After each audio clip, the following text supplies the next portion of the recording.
Hello!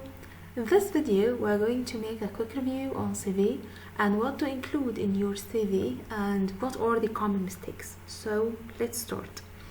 A CV allows you to summarize your education, skills, and experience. That's to say, selling yourself to employers. In USA and Canada, it's known as resume and tends to be shorter and a little bit limited than the original CV. How long should a CV be? A standard CV in the UK should be no longer than 2 sides of A4, okay? 2 sides of A4. Only include the main facts about you. If your CV is just 1 page, that's fine, as employers only want to read relevant information. Remember, you have to include only relevant information. Some medical or academic CVs may be longer depending on their experience. Okay, what to include in a CV?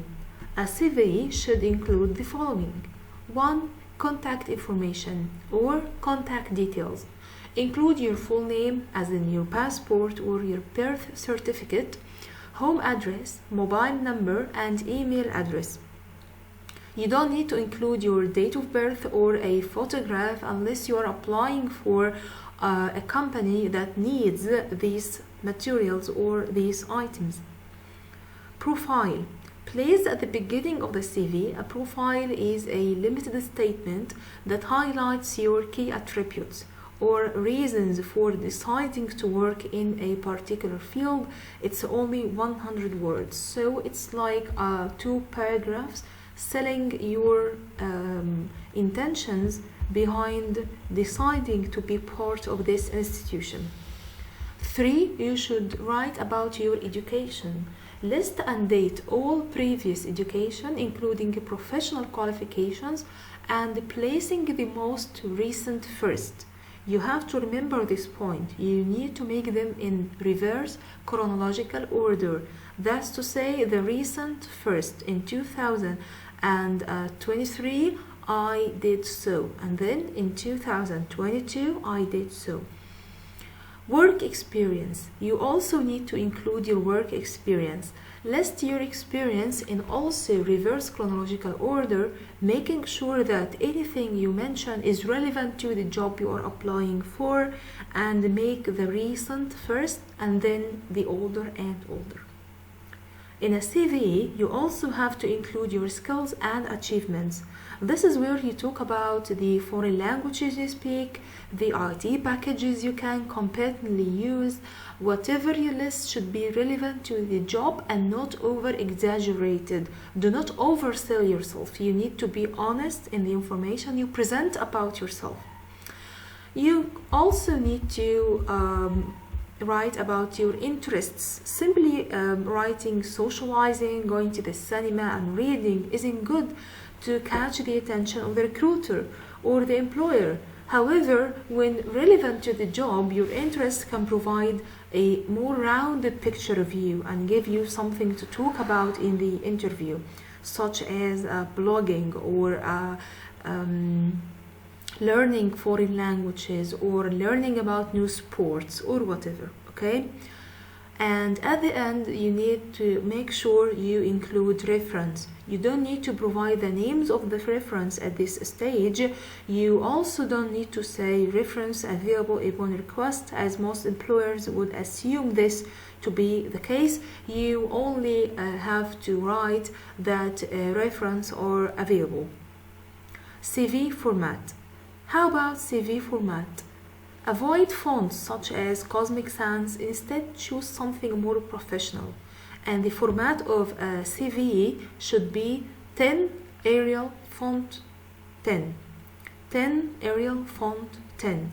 List everything in reverse chronological order so the recruiter sees your most impressive and recent achievements first. You have to keep your CV easy to read by using clear spacing and bullet points on 1, 2, 3, 4. This type of CV layout allows your employers to skim your CV quickly to go easily on your CV. If you are posting your CV, go with white A4 paper Only print on one side and don't fold your CV. Your CV can never be folded at any point. You don't want to arrive creased. So, how to write a good CV? 1. Use active verbs wherever possible. For example, you could include words like created, analyzed, devised to present yourself as a person who shows initiative. 2.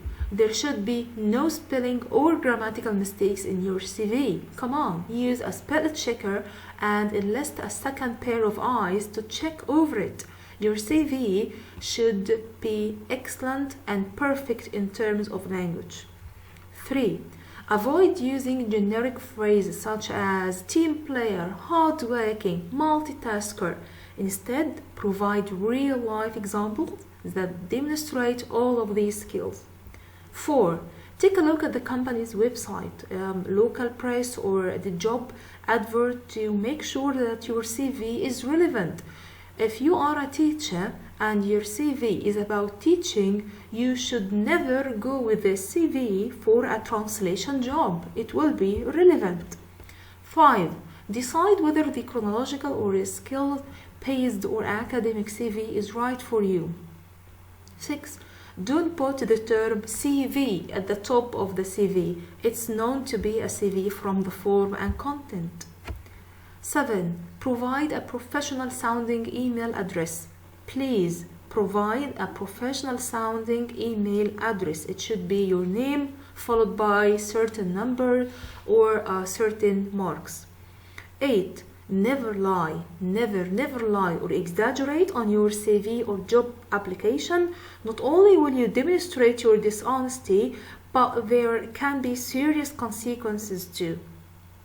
9. If you are posting your CV online, do not include your home address, as you can be targeted by fraudsters or the persons who can easily go into your bank account number or your address and make problems for you. And of course, please make sure that a second eye or a second person skims your CV after you write it down. Good luck.